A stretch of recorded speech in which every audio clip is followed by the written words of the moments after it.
नमस्कार दोस्तों आज हम बात करेंगे एमएसपी और एपीएमसी मंडी के बारे में। एमएसपी जिसको हम बोलते हैं मिनिमम सपोर्ट प्राइस, हिंदी में न्यूनतम समर्थन मूल्य, ये होता क्या है और ये किस तरह से इंडियन एग्रीकल्चर मार्केट में काम करता है।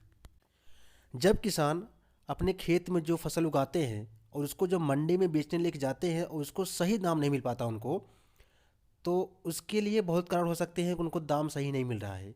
हो सकता है उस टाइम उस वर्ष में बहुत ज़्यादा फसल हो गई हो। कोई फसल हो, मान लो गेहूँ है, गेहूँ के समय में बहुत ज़्यादा गेहूँ हो गया हो, या धान के समय में बहुत ज़्यादा धान हो गया हो। और इससे क्या होता है, सप्लाई बढ़ जाती है। सप्लाई बढ़ने से डिमांड कम हो जाता है, इससे उनको फसल का सही दाम नहीं मिल पाता है। दूसरा हो सकता है जब वहाँ पर जो साहूकार बैठे होते हैं, जो वहाँ मर्चेंट बैठे होते हैं, जो व्यापारी, जब वो अपना रेट फिक्स कर लेते हैं, जो भी वहाँ पे होते हैं वो अपना रेट फिक्स कर लेते हैं, हम इसी रेट पे लेंगे जो भी अनाज आएगा किसानों का, जिसको हम कार्टलाइजेशन बोलते हैं। इससे क्या होता है कि जो किसान होते हैं उनको मजबूरी में अपने फसल को औने पौने दामों पर भी बेच देना पड़ता है। इस सब को देखते हुए सरकार एमएसपी अनाउंस करती है, यानी मिनिमम सपोर्ट प्राइस। और जो एमएसपी अनाउंस किया जाता है, जो भी फसल बोते हैं उसके बुआई के समय पर ही इसको अनाउंस किया जाता है गवर्नमेंट द्वारा। हमारे देश में मेनली थ्री टाइप क्रॉप्स होती हैं। पहला होता है खरीफ क्रॉप्स, रबी क्रॉप्स, और थर्ड होती है कुछ कॉमर्शियल क्रॉप जिसको कैश क्रॉप बोलते हैं, या हम इंडियन में जायद की बोलते हैं फसल। और जो एमएसपी अनाउंस किया जाता है, टोटल अभी तक 22 क्रॉप्स हैं उनके लिए एमएसपी किया जाता है, लेकिन एक शुगर केन है जिसको एफआरपी दिया जाता है।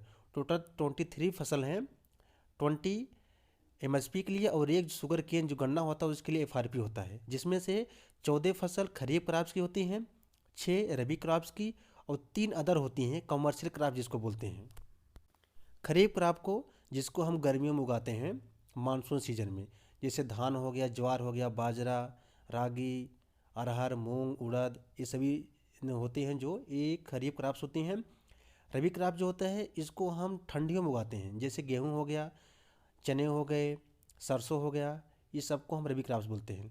थर्ड जो कमर्शियल क्रॉप्स होती है उसमें जूट आते हैं, कोपरा, कोकोनट, और शुगर केन भी एक ऐसी क्रॉप है। लेकिन शुगर केन के लिए एमएसपी नहीं, एफआरपी डिक्लेयर किया जाता है, यानी फेयर एंड रिमनरेटिव प्राइस। अब हम ये देखेंगे इसको कौन अनाउंस करता है और कौन इसको अप्रूव करता है। एमएसपी को commission for agricultural cost and prices इसको कैलकुलेट करता है और रिकमेंड करता है CCEO, means cabinet committee on economic affair को ये रिकमेंड करता है। बाद में cabinet committee on economic affair जो होते हैं, जिसको पीएम द्वारा चेयर किया जाता है, वो इसको एमएसपी को अनाउंस करते हैं। अब हम देखेंगे जो एमएसपी अनाउंस किया जाता है उसमें कौन कौन से चीज़ों को सरकार देखते हुए एमएसपी का रेट फिक्स करती है। इसमें जो फार्मर सीड, जो बिया बोते हैं उसका क्या रेट है, जो खाद डालते हैं उसका क्या रेट था, कितना उसका दवा लगा है, पेस्टिसाइड, कितने लेबर का खर्च लगा है, उसके बाद फिर कितना उन्होंने लोन लिया है, मशीनरी का यूज़ किया है, डीजल लगा है, कितने उन्होंने पानी दिए हैं फसलों को। इस सब को देखते हुए सरकार एक एमएसपी फिक्स करती है रेट को। हमारे देश के एग्रीकल्चर के फादर, जिनका नाम है स्वामीनाथन, उन्होंने एक अपनी कमेटी बनाई थी। उन्होंने कुछ रिकमेंड किए थे एमएसपी के बारे में। उन्होंने रिकमेंड किए थे कि जो भी एमएसपी मिलेगा किसानों को, वो हमेशा 150% होना चाहिए। यानी मान लीजिए किसान ने अगर 100 रुपया किसी फसल उगाने में लगाया है, उनको 150 रुपये मिलना ही मिलना चाहिए। ये थी स्वामीनाथन कमेटी की रिकमेंडेशन। अब हम देखेंगे जो एमएसपी पे अनाज बेचते हैं किसान, वो खरीदता कौन है और उसका यूज कैसे किया जाता है। एमएसपी का जो प्रिक्योरमेंट होता है, जो खरीदा जाता है, उसको खरीदने के लिए सेंट्रल एजेंसी होती हैं। एक तो हो गया एफसीआई, यानी फूड कॉरपोरेशन ऑफ इंडिया, और सेकंड होता है NAFED, national agriculture cooperative marketing federation of India limited. लेकिन मेन रोल क्या है, एफसीआई का ही होता है। ज़्यादा करके जो अनाज खरीदा जाता है एफसीआई द्वारा किया जाता है, जो कि सेंट्रल गवर्नमेंट के अंदर आता है। बाद में क्या होता है, जो एफसीआई है ये अपने फसल को स्टेट गवर्नमेंट को बेचती है, और स्टेट गवर्नमेंट क्या है, फिर स्टेट गवर्नमेंट उस अनाज को खरीद कर अंत्योदय योजना, जो बीपीएल कार्ड होते हैं, एपीएल कार्ड होते हैं, उसके तहत जो गरीब किसान होते हैं, जो गरीब फैमिली होती है गांव में, अर्बन एरिया में, उनको पीडीएस के तहत, यानी पब्लिक डिस्ट्रीब्यूशन सिस्टम, जिसको हम कोटा बोलते हैं, उसके तहत क्या है, उनको फ्री में अनाज देती है या कुछ पैसे लेकर अनाज देती है। जैसा कि आप देखे होंगे कोरोना के टाइम में काफ़ी स्टेट गवर्नमेंट ने जो पुअर फैमिली थी सभी को फ्री में अनाज दिया। तो वो सब चीज़ जो दिया जाता है AFCI से ही वो अनाज खरीदते हैं और फिर उसको बांटते हैं कोटा के तहत। अब हम देखेंगे MSP से किसानों को फ़ायदा क्या होता है। सबसे बड़ा फ़ायदा ये होता है उनकी जो फसल है एक उचित दाम पर मिल जाती है, इससे उनको जो फ़ायदा होता है। इससे क्या है, उनको जो लॉस होता है बहुत कम हो जाता है, लॉस या होता भी नहीं है।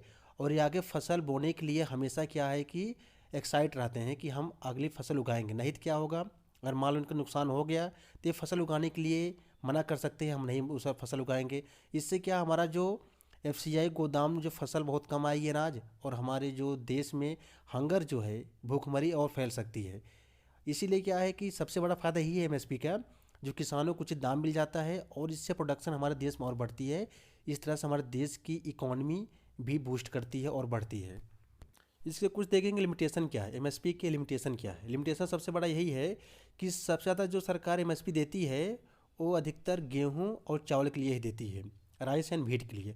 और कुछ चीज़ जैसे दाल हो गए, पल्सेस हो गए, ऑयल सीड्स जो सरसों हो गए, और जो भी क्रॉप्स है चना हो गया, इन सब के लिए सरकार बहुत कम देती है MSP। तो मेन यही लिमिटेशन इसका हो गया कि इसके जो एक नुकसान है, MSP सिर्फ ज़्यादा करके गेहूँ और चावल को ही दिया जाता है। यहाँ तक जो MSP जो सब्जियां होती हैं, फल होते हैं, इनके लिए भी अनाउंस नहीं किया जाता है। अधिकतर सिर्फ गेहूं और चावल के लिए उगाया जाता है। एक सबसे बड़ा लिमिटेशन इसका यही है, जो कि सरकार को सोचना चाहिए। क्योंकि अगर जब सरकार इस पर MSP देगी तो किसान वेजिटेबल और फ्रूट्स को और ज़्यादा उगाएंगे। लेकिन सरकार अभी सिर्फ चावल और गेहूँ के लिए सबसे ज़्यादा देती है, और दाल हो गए, ऑयल सीड, इन सब के लिए नहीं देती है। दोस्तों नेक्स्ट वीडियो में हम अगले वीडियो में देखेंगे APMC बारे में, क्योंकि ये बहुत बड़ा वीडियो हो जाएगा, इसलिए हम अगली वीडियो बनाएंगे जो वो होगा APMC मार्केट के बारे में। जय हिंद।